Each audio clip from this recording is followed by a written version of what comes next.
Hey, this is Paul Lathrop from the Polite Society Podcast, reminding you that this podcast is a member of the Self-Defense Radio Network.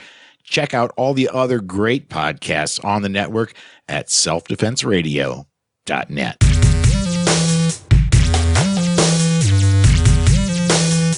Welcome to Unload and Show Clear, the podcast about all things IDPA.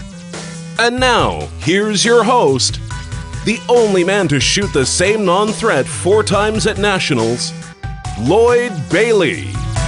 Welcome to another episode of Unload and Show Clear. This is a podcast about the men and women who compete in IDPA, International Defensive Pistol Association. Now, I've been attending IDPA matches since 2011, and over the years, I've met some really amazing people thanks to this sport. Ignore all the colorful jerseys and the sponsor logos, and underneath you're going to find everyday men and women who volunteer their time and their effort and spend their hard-earned dollars on travel, match fees, and gear to make this sport great. And today you're going to meet another one of these awesome people. But first, I want to thank today's sponsor. You've heard me and some of the guests on the show talk about the benefits of dry fire. It's the easiest, most inexpensive way to get better as a shooter. But it's got some drawbacks, one of those being that it can be boring, quite frankly. So one thing you can do is use a laser bullet. But if you use a laser bullet by itself, once the dot's gone, it's gone. So you have that tendency to try to peek over your sights and look at the dot on the target. But now you can use the iTarget Pro system. It gives you instant feedback and lets you see exactly where you're hitting. Just place your phone in this iTarget sled, point the camera at the target. The app then monitors your target for hits from the laser bullet and maps them on the screen, showing you exactly where you shot. It's really cool. No more peeking at your target to see where you hit. Just watch your sights like you normally would. Let the app do the rest. iTarget Pro is available for Android and Apple phones. Laser bullets are available in all of the popular pistol calibers, 9mm, 45, 40 Smith & Wesson, 38 Special P. There's even a version that you can use with your favorite .223 or .556 caliber rifle. iTarget Pro offers you a safe and effective dry fire training tool that will make your training fun again. Check it out at itargetpro.com. Our special guest today is Kat Silvia from Nevada, Texas. Welcome to the show. Well, thanks for having me. Well, for those who don't know, Kat is married to my best friend in IDPA, Bill Silvia, who is also a contributor to my other podcast, Armed Lutheran Radio. I talk to him quite a bit, and Kat has been on Armed Lutheran Radio a couple of times, but we've never had a chance to actually sit down and talk one-on-one without other people around. So I'm excited you're here. Thanks for taking a little time. Oh, no problem. It's anything to get away from the desk and all my light duty officers. I currently have 3 back there with me at the moment. Oh, boy. So, well, tell us a little about what you do. Tell us about yourself, what you do for a living. I started to say in Nevada, but you don't work in Nevada. You actually work in Dallas. Yes. I'm a native Texan. I've always grown up in and around Dallas. I went to high school in Dallas, and from very young age all the way through, I've always wanted to be a police officer. And so I joined the Dallas Police Department in 2004, and I've been there ever since. I've been a sergeant for 5 years, which is crazy. I didn't think I'd be supervising people. I didn't think they'd give me that kind of power. So, but I'm just currently at our White Rock station, and I actually get to supervise about 100 people for now. Come in February, we're actually changing over, so we'll see what happens. Where did that interest in getting involved in law enforcement, where did that come from?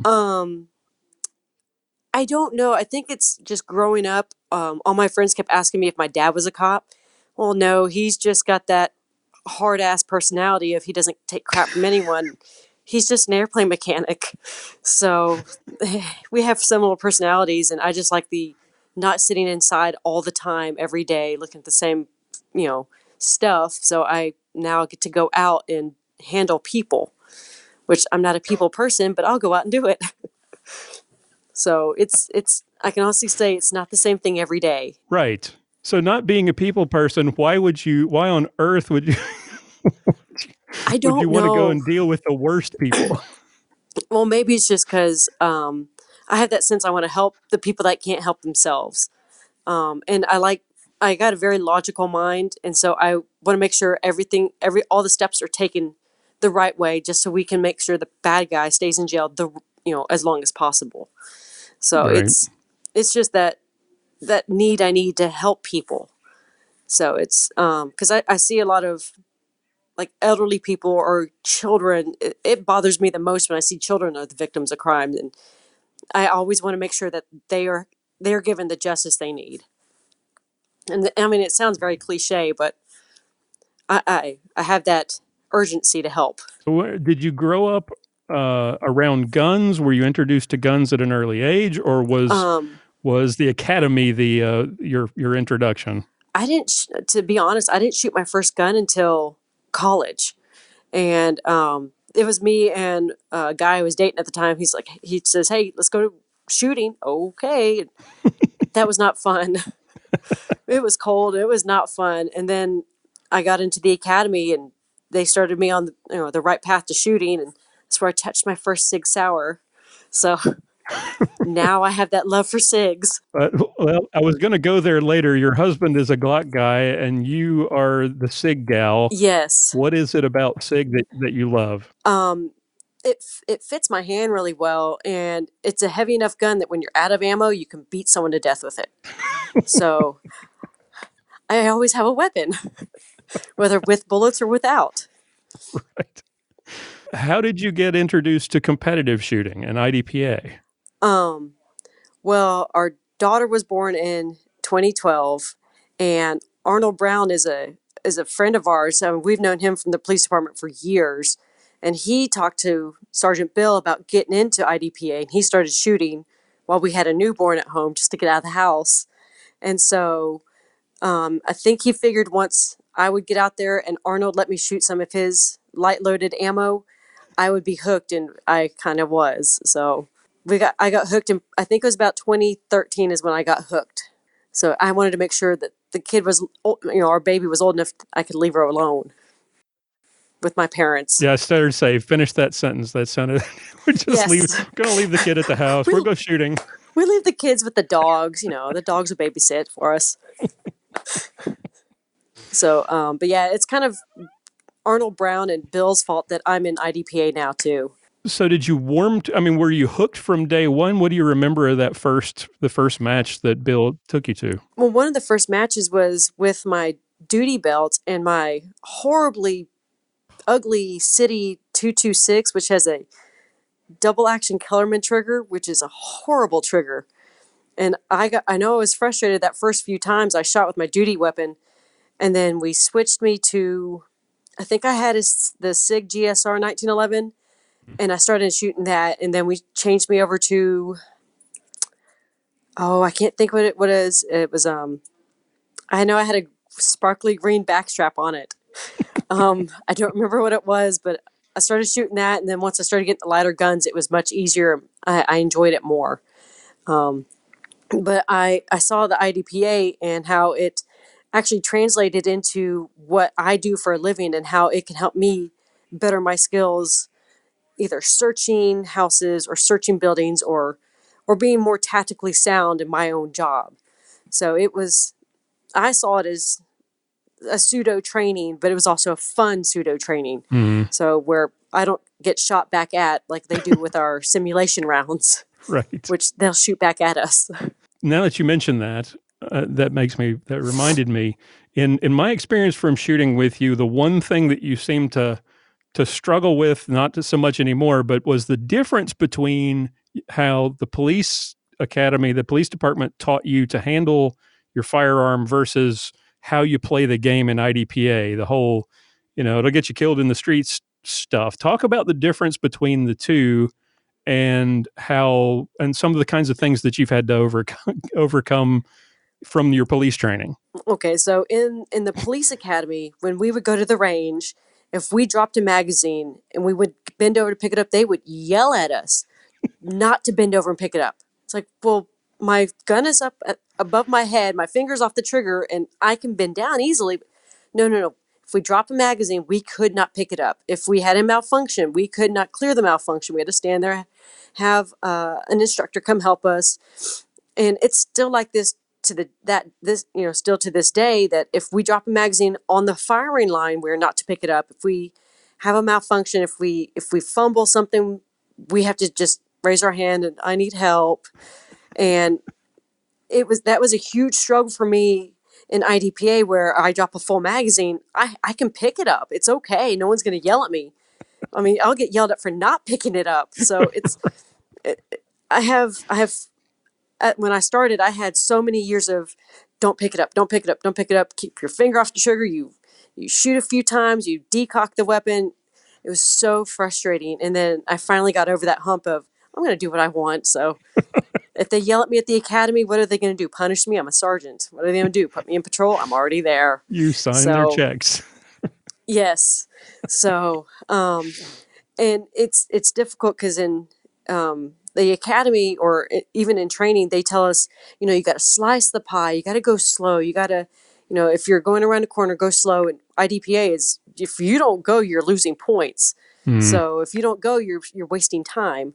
So, I know they get frustrated with me and Bill when we go to the pistol range, because we still have the IDPA mindset and we do what we want, and they just kind of shake their heads at us.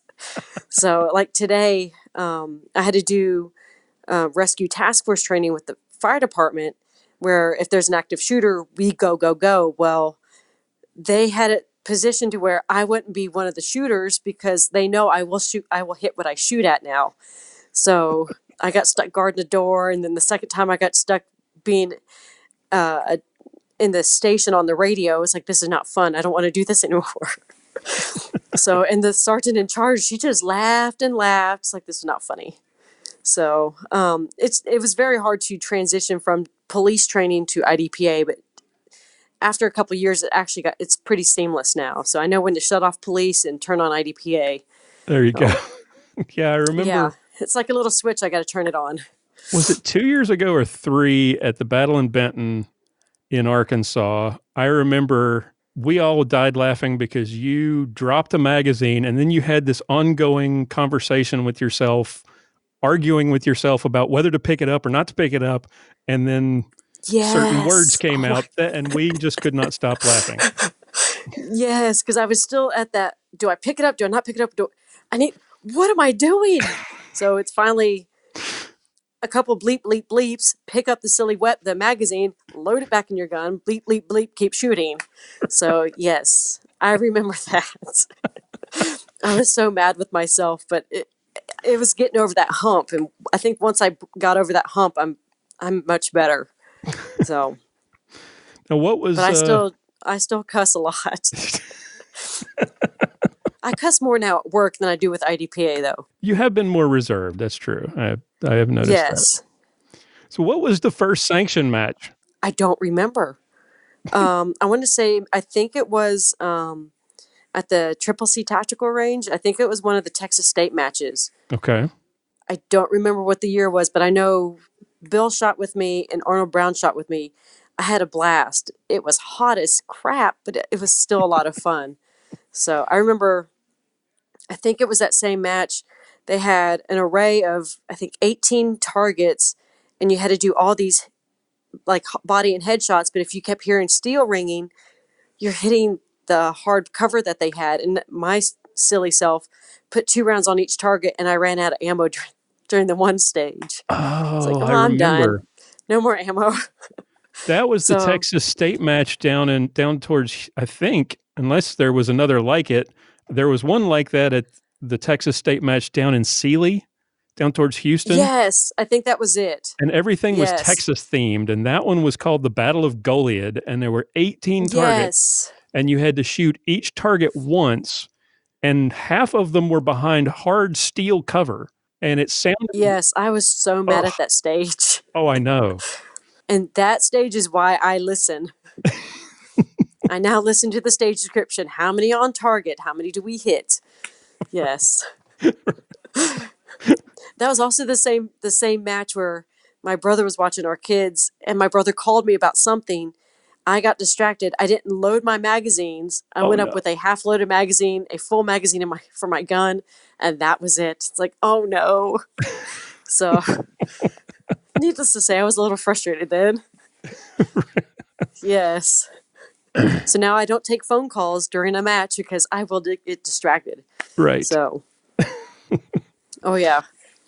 Now you have an interesting bit of attire that you wear to every match that I've been to with you. Talk about the socks and where that tradition comes from. Well, yeah, I wear the taco socks, or I have the horse socks that my daughter picked out. My daughter and I have matching pink and brown Argyle horse socks. So we wear those, and then if I'm feeling kind of silly, I'll wear taco socks. And I don't know what happened, but since my daughter's been born, I know even since my son, I've been wanting nacho cheese all the time. And so I've always wanted tacos. And then back 5 years ago, we found Fuzzy's Tacos. And so Sergeant Bill and I would always meet for dinner at Fuzzy Tacos. Since he worked down in our central area and I worked at White Rock, we'd always meet for dinner at Fuzzy's. So now every Tuesday, which is today, I had tacos for dinner. And so I have a taco obsession, unfortunately. I will not eat Taco Bell, though. That is a recipe for disaster. You even went so far as to tuck your pants into the socks. Yes. I have this weird thing that I think the tacos bring me luck. Because I don't hit as many non-threats in the match if I have my taco socks on. So, yeah. But I think the socks are just funny, and I have such a goofy personality that I want to, if I'm at a match, I want to have fun. Because I know I'm not going there to win anything, but I'm there to have fun. And if I'm having fun, hopefully everybody else is having fun. And I know, especially if I have taco socks on, people are going to wonder, who is this and what is wrong with her? So it's just, Bill shakes his head at me like there's something wrong with me. I know Ashton Lawrence thinks it's the funniest thing on earth that I wear taco socks outside my pants. So I'm looking for more socks. So okay. I think for the Gulf Coast Regional, since I clicked the I like tacos button, I may have to wear my taco socks. Yes, I think you've already locked that in. So, Yes. So share with us in these 4 or 6 years it's been of you shooting IDPA. Besides the taco socks and the mag picking up the mag or not picking up the mags, do you have a memory of a particular match that was really fun, or there was a crazy funny moment, or a stage that you really enjoyed? Is there some memories from the past 4 or 6 years that you could share with us? I'm trying to think. I remember shooting in Arkansas it was a stage that Memory and John Lawrence were running, and they had that shoot house, and I had gone through the house, and I had walked by these targets, and I realized I had done it, and I started making the Three Stooges noises, the woo, on my way back because I had to back up. And I didn't know if John was trying to laugh or not laugh, and I had to shoot my array, and then I kept going, and I was done. He goes, "What was that?" I said, "I don't know." It just came right out. I said, "But I was backing up." He goes, "Yeah, I didn't know what was going on." So it was. I remember sometimes that. at stages, just random noises will come out if it's not cuss words. But if I'm having a good day, I'm not going to cuss anymore. So it's just, I don't need the flowery language since I figured out how to do this I want to say game. Right. So let me think. What else? I know each match I try not to be the president of the non-threat shooting club, but sometimes I get right up there like vice president level. You are, So, yeah. You've been trying to catch me a couple of matches. Yes. So I know I hit a couple when we had that standard stage in that last Arkansas match we did. I hit every single barrel on that standards, and I was not happy. So I know I hit one barrel and it went through the barrel and hit the target, but I don't think it really counted my No, I don't hit. think they counted that one. So, but maybe shooting the canoe at this last Texas, Oh, this yes, the North canoe. Texas. The canoe was fun. My gun wasn't working right with me, but I still had fun in the canoe. So I know I was saying some ugly words that match. There are a So couple. yes, so don't shoot a gun right out of the box without checking to see if the sights are on. Oh, that's I right. learned that lesson. Yes. You could not hit anything all day and were in just the Yes. foulest mood. And then it turned out, how far into the match did you figure out something was wrong? I had 3 stages left. Oh, So it was after Arnold Brown's stage, we were going to memory and John Lawrence's stage, and I got to switch out with my compact. So I still got to stay in SSP because I hadn't done anything with my gun, and the compact carried 15 rounds. So I just switched, and I got to finish hitting all the targets that I wanted to hit, and not the broadside of a barn. So that was a bad match. was it the front sight or the rear sight that had drifted out? The front sight had drifted. So it was pretty bad. I thought I was hitting dead on, and it was shooting off to the left. So Ouch. it was bad. We just thought you were having a bad day. Yeah. No. But I'm glad I had a backup in the truck. Yeah. So always carry a backup to your matches. Absolutely. The last 2 years, you have done something that I just can't see myself even attempting, and that is shoot all 12, 14, 16 stages of nationals in one day. You've done that 3 years in a row or Yes. 2?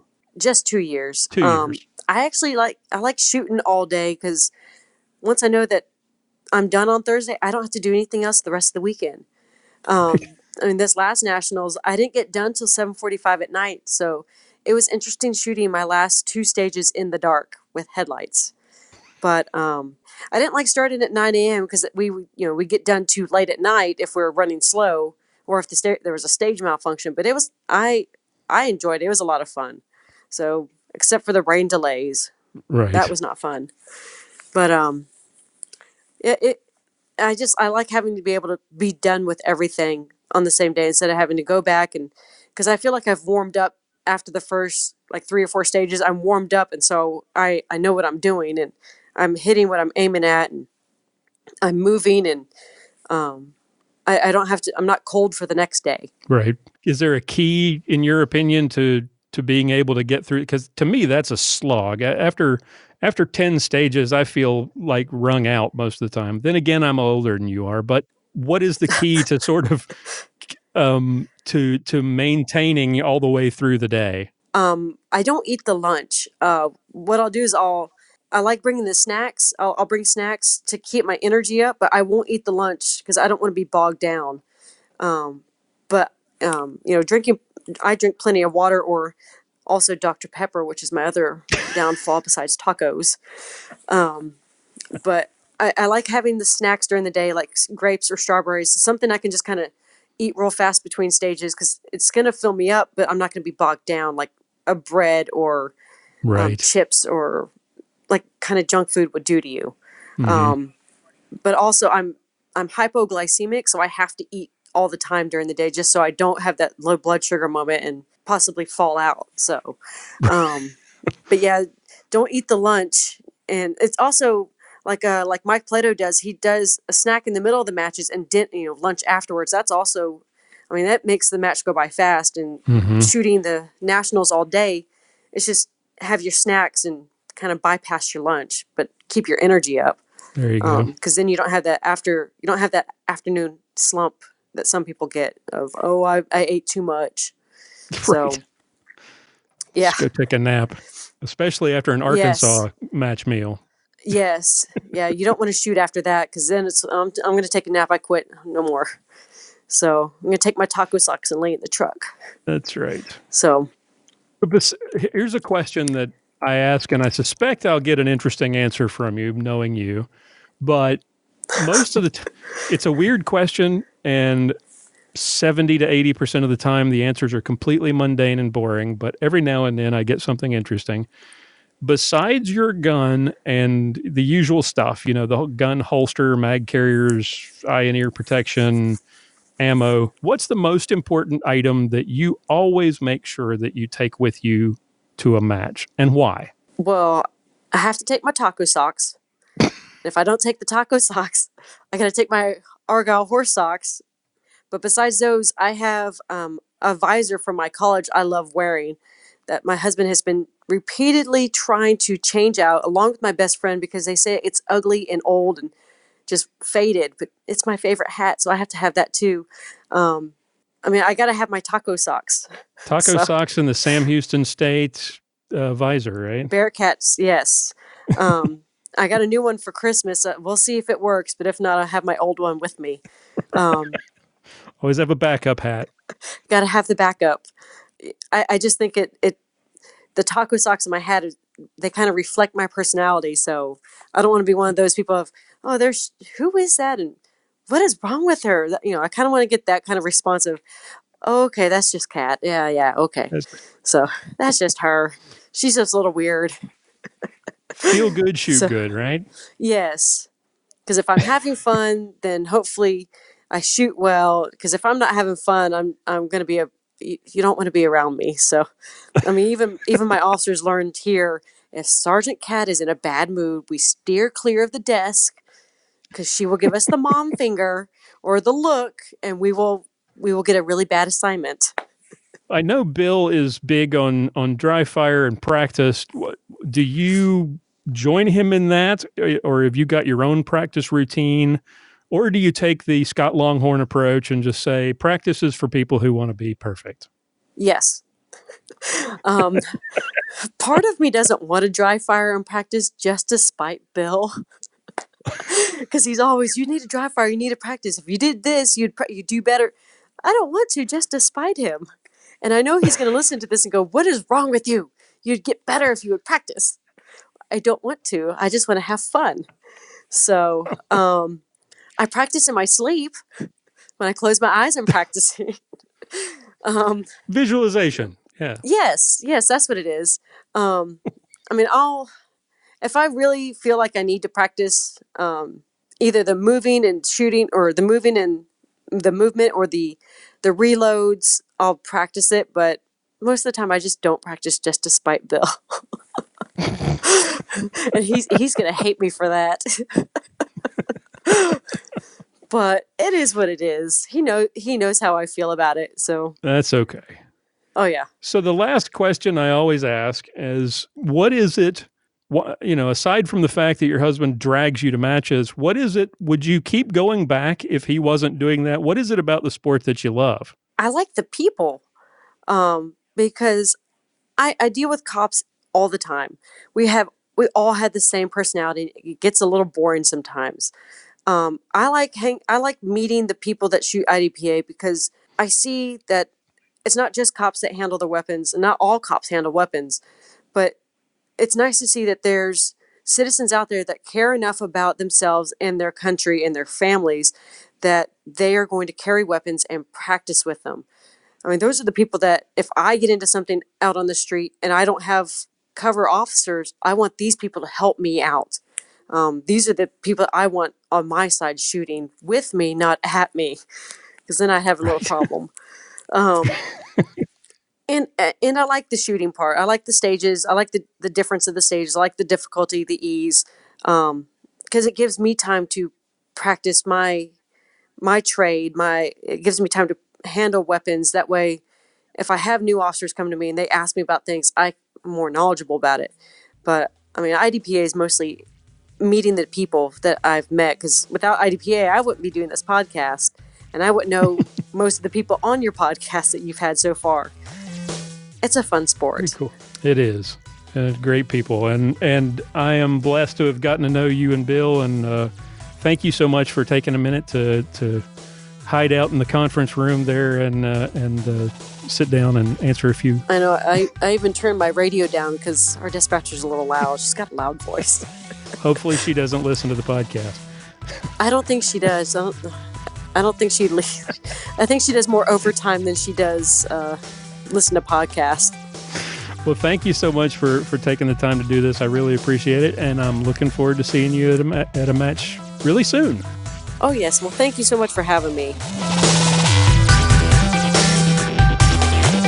All right, that's all the time we have for today. I want to thank our guest for coming on the show and our sponsors for making all of this possible. Take a moment, if you would, to check out the website, check out our show notes at unloadpodcast.com. We've got lots of interviews with more amazing guests like the one you heard today. Join our Facebook group at unloadpodcast.com/Facebook for all the latest updates and to connect with other fans of the show. And if you'd like to support the show, we sure would appreciate it. Consider becoming a patron at unloadpodcast.com/extra. I've got some full-length interviews and special content available there exclusively for patrons as well. And if you know somebody or you yourself would make an interesting guest for a future episode of Unload and Show Clear, please contact me at lloyd@unloadpodcast.com or click on the contact page on the website and send us a message. We'd love to hear from you. Tune in again next time for another episode of Unload and Show Clear.